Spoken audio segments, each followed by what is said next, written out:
Hello students, welcome back to the channel. तो आज हम लोग डिस्कस करने वाले हैं बच्चों क्लास 12 केमिस्ट्री का chapter number 3 ionic equilibrium. Okay, तो बच्चों काफ़ी इजी चैप्टर है, बहुत बढ़िया तरीके से इसको पढ़ेंगे और एकदम बेसिक्स के साथ इस चैप्टर के हम लोग कहते हैं ना एक एक चीज़ों को पढ़ने वाले हैं। क्लियर हो गया? तो आज का जो लेक्चर होने वाला है वो उसमें काफ़ी बेसिक्स चीज़ें बताई जाएगी आपको रिगार्डिंग दिस चैप्टर। तो फर्स्ट ऑफ ऑल हम लोग स्टार्ट करते हैं आयोनिक इक्विलिब्रियम। ठीक है, तो इसका डिफाइन क्या होता है ये बताने से पहले मैं आपको बताना चाहता हूँ कि आप लोग ने क्लास 11th में केमिकल इक्विलिब्रियम ज़रूर पढ़ा होगा बच्चों। ठीक है, तो केमिकल इक्विलिब्रियम आपने पढ़ लिया है। अब क्लास 12th में आपको आयोनिक इक्विलिब्रियम के बारे में पढ़ना है, बेसिकली आयंस के इक्विलिब्रियम के बारे में पढ़ना होगा। ठीक है, तो चलो स्टार्ट करते हैं। तो सबसे पहले मैं आपको बताना चाहता हूँ आयोनिक इक्विलिब्रियम होता क्या, एकदम सिंपल शब्दों में। ठीक है, तो यहाँ आप ज़रा नज़र डालिए, यहाँ पे कोई अनआयोनाइज्ड कंपाउंड है। ठीक है, जो अभी ब्रेक नहीं हुआ है। जैसे आपको पता है कि आयंस बनते कैसे हैं। ठीक है, तो ये कोई अनआयोनाइज्ड कंपाउंड है। अगर मैं इसे एक्वस सोल्यूशन में डालता हूँ, इट मीन्स पानी में डालता हूँ, तो इसका होगा बच्चों आयोनाइजेशन और ये किस में बन जाएगा, आयंस में बन जाएगा। ठीक है, आयंस में कन्वर्ट हो जाएगा। जैसे आप लोग ने पढ़ा होगा छोटी छोटी स्टैंडर्ड में कि जब आप H2SO4 को या HCl को पानी में डालते हो तो HCl ब्रेक होता है, H+ बनता है, Cl- बनता है। वही तरीके से आपको यहाँ पे मैंने समझाया हूँ कि कोई अनआयोनाइज्ड मॉलिक्यूल है जिसका कुछ हिस्सा बच्चों आयंस के फॉर्म में बना है और कुछ हिस्सा अनआयोनाइज्ड ही है, तब इन दोनों के बीच में क्या होगा, इक्विलिब्रियम स्टैब्लिश्ड होगा। ठीक है, मतलब 50% आयंस है, 50% अनआयोनाइज्ड मॉलिक्यूल है। ठीक है, तब इनके बीच में क्या होगा, इक्विलिब्रियम स्टैब्लिश्ड होगा। और इस प्रोसेस को मतलब आयन बन रहा है, इसको हम लोग कहते हैं आयोनाइजेशन। ओके, सो अब यहाँ पे आपको ये चीज़ क्लियर हो गई होगी।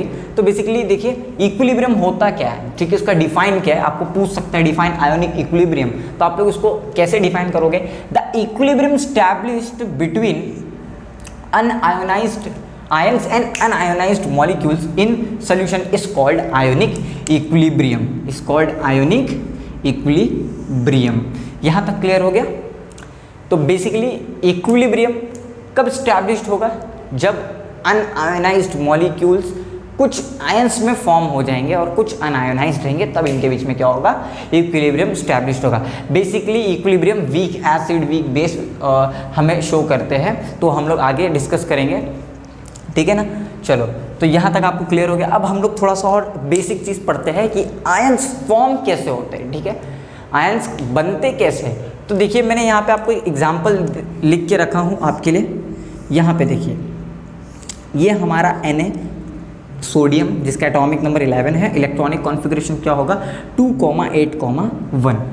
वहीं अगर हम क्लोरीन की बात करें बच्चों तो यहाँ देखोगे तो इसका एटॉमिक नंबर 7 है और इसका इलेक्ट्रॉनिक कॉन्फ़िगरेशन होगा 2,8,7। अब यहाँ पे आयंस फॉर्म कैसे होते हैं, तो बेसिकली देखो आयंस फॉर्म होते कैसे हैं। यहाँ पे आपको इसके लास्ट शेल में एक इलेक्ट्रॉन दिख रहा है। ठीक है, और आखिरी वाले इस क्लोरीन के आखिरी शेल में क्या है, 7 इलेक्ट्रॉन दिख रहा है। ठीक है, तो देखो भाई सिंपल सी चीज़ है, 7 इलेक्ट्रॉन कभी देगा नहीं और ये एक इलेक्ट्रॉन लॉस करेगा। ठीक है, देखो क्लोरीन 7 इलेक्ट्रॉन देगा नहीं कभी भी, क्योंकि इलेक्ट्रॉन नेगेटिव है, आपने पढ़ के रखा होगा पीरियोडिक टेबल में। तो क्लोरीन एक इलेक्ट्रॉन नेगेटिव एलिमेंट है, तो ये कभी 7 इलेक्ट्रॉन दे तो नहीं सकता और ये 7 लेगा भी नहीं सोडियम। तो बेसिकली क्या होता है, सोडियम बच्चों इसको एक इलेक्ट्रॉन दे देता है, मतलब एक इलेक्ट्रॉन लॉस कर देता है सोडियम अपना। ठीक है, क्योंकि उसको अपना क्या कंप्लीट करना होता है, ऑक्टेट कंप्लीट करना होता है ना। आपने लोअर स्टैंडर्ड में पढ़ के रखा होगा कि ऑक्टेट रूल क्या होता है ना, कि लास्ट शेल में मैक्सिमम 8 इलेक्ट्रॉन होने चाहिए। ठीक है, वगैरह वगैरह। ठीक है, तो यहाँ पे ये जब एक इलेक्ट्रॉन लॉस करेगा तो इसका कॉन्फ़िगरेशन चेंज हो जाएगा 2,8। अब देखिए इसका ऑक्टेट कंप्लीट है। अब अगर हम लोग क्लोरीन के एटम की बात करें तो एक इलेक्ट्रॉन लॉस किया, ठीक है, लॉस 1 इलेक्ट्रॉन, तो यहाँ पे इसका कॉन्फ़िगरेशन क्या हो जाएगा 2,8,8। देखिए इसके लास्ट शेल में 8 इलेक्ट्रॉन है, इट मीन्स ये ऑक्टेट रूल फॉलो कर रहा है।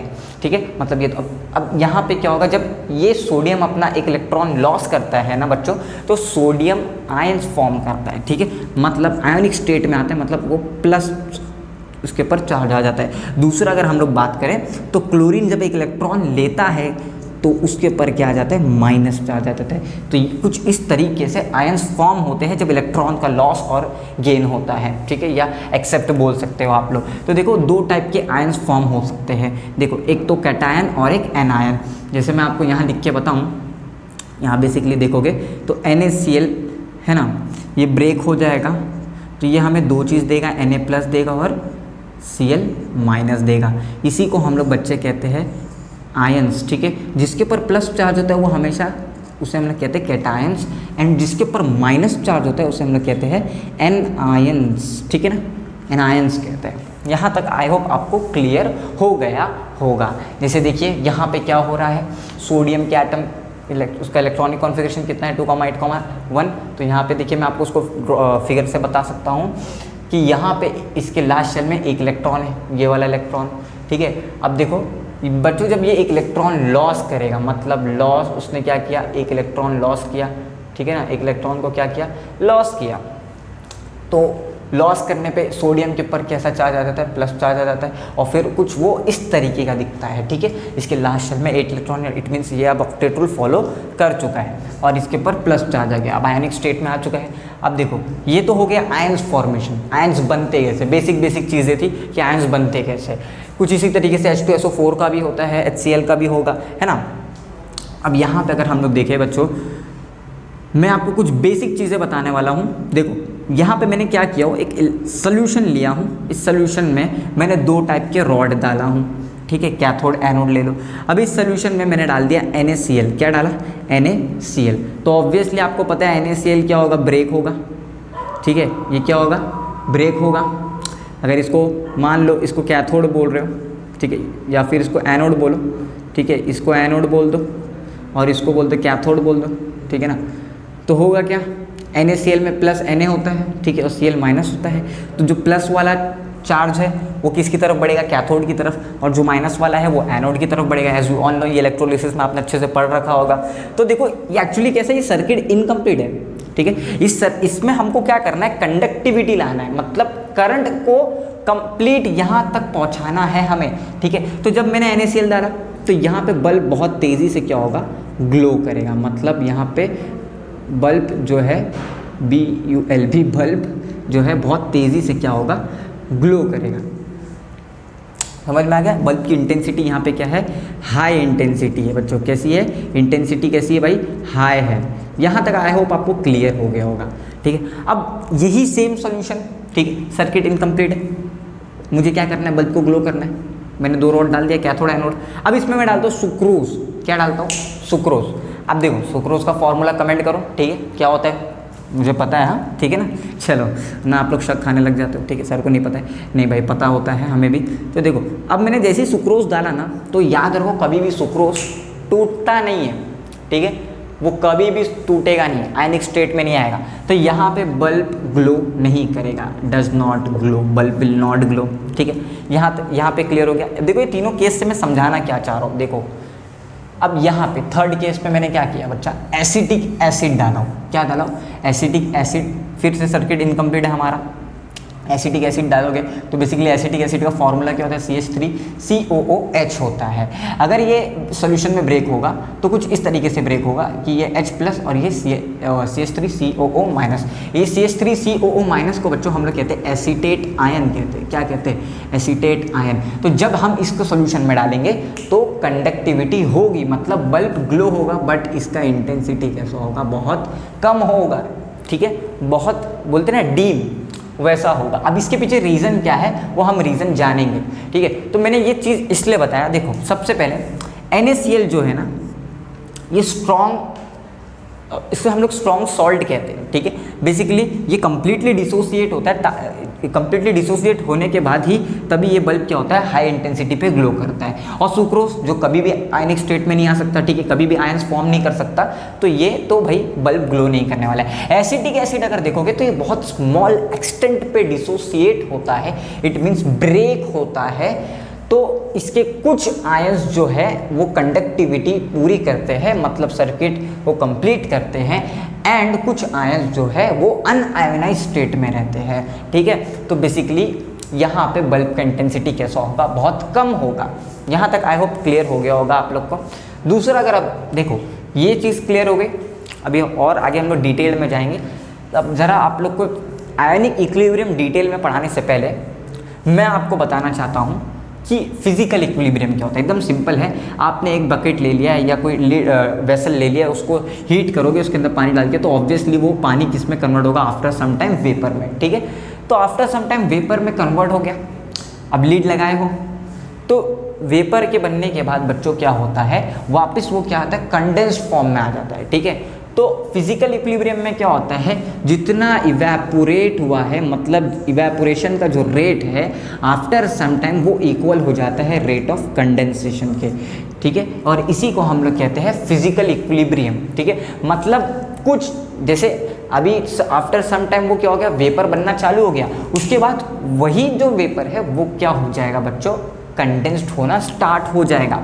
ठीक है, और तब इन दोनों का क्या होगा, रेट सेम होने की वजह से हम इसे कह सकते हैं ये फिजिकल इक्विलिब्रियम है। देखो फिजिकल चेंज हो रहा है, ऑब्वियसली आपको दिख रहा है जो वाटर है वो वेपर में कन्वर्ट हो रहा है। ठीक है ना, क्लियर हो गया। सो आई होप ये पूरा जो टॉपिक है आपको समझ में आ गया होगा। तो जल्दी से बच्चों उसका स्क्रीनशॉट लो, आज हम लोग इसको और डिटेल में समझने वाले हैं। ठीक है,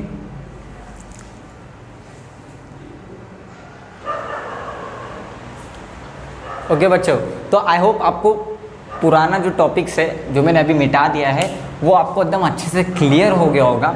तो अब हम लोग बढ़ते हैं हमारे नेक्स्ट टॉपिक की तरफ, सब्सटेंसेस। ठीक है, जो बेसिकली सब्सटेंसेस को बच्चों दो कैटेगरीज में डिवाइड किया गया है। तो पहला है इलेक्ट्रोलाइट एंड सेकेंड है non electrolyte. So now let us discuss what is electrolyte and what is non electrolyte. Okay, तो इसको बहुत बढ़िया तरीके से समझ लेते हैं। तो देखो आपको इतना तो पता चल गया, सब्सटेंस को दो चीज़ों में क्लासिफाई करते हैं, पहला इलेक्ट्रोलाइट, दूसरा नॉन इलेक्ट्रोलाइट। अच्छा, अब पूछना नहीं कि सब्सटेंस क्या होता है। ठीक है, आप लोग पहले भी पढ़ चुके हो, लोअर स्टैंडर्ड से पढ़ते आ रहे हो। ठीक है, अब यहाँ पे थोड़ा सा एडवांस कंसेप्ट आ गया है। तो देखो इलेक्ट्रोलाइट क्या होता है, सबसे पहले वो समझते हैं। तो बेसिकली मैंने यहाँ पे लिखा के रखो, इलेक्ट्रोलाइट मीन्स ऐसा सब्सटेंस जो पानी में हमें क्या करे, आयंस दे। ठीक है, जब हमें उसको पानी में डिसॉल्व करें। ठीक है, जब हम उसको पानी में डिसॉल्व करेंगे तो वो हमें क्या करेगा, आयंस देगा, कैटायंस देगा एंड एनायंस देगा, as you all know. Okay, तो इसको हम लोग कहते हैं इलेक्ट्रोलाइट। अब नॉन इलेक्ट्रोलाइट क्या कहलाया जाता है, तो देखो बस इलेक्ट्रोलाइट का उल्टा कर दो भाई, a substance which does not dissociate in water and does not give ions. ठीक है, ऐसा भी बोल सकते हो अ सब्सटेंस, इसको इलेक्ट्रोलाइट को भी ये बोल सकते हो कि the substance which dissociate in water, ऐसा भी बोल सकते हो।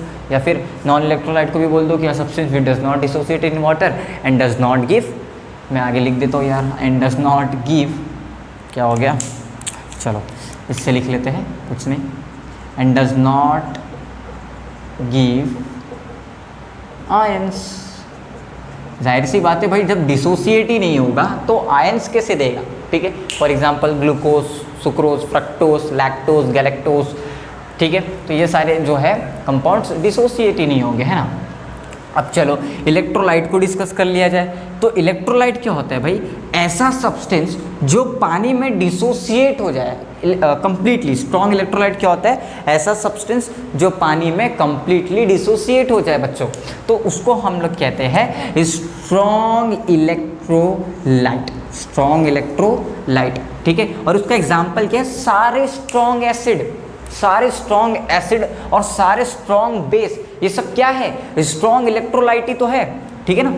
अब देखो मैं, क्योंकि ये पानी में 100% क्या हो जाते हैं, 100% नहीं बोल सकते, 90 to 95% ये क्या हो जाते हैं, डिसोसिएट हो जाते हैं। ठीक है, जैसे अगर मैं एग्जांपल लूँ HCl, तो मैंने 100% HCl लिया, ये डिसोसिएट होके हमें क्या दे रहा है, एक्वस सोल्यूशन है, तो ये हमें दे रहा है 2 टाइप की आयन।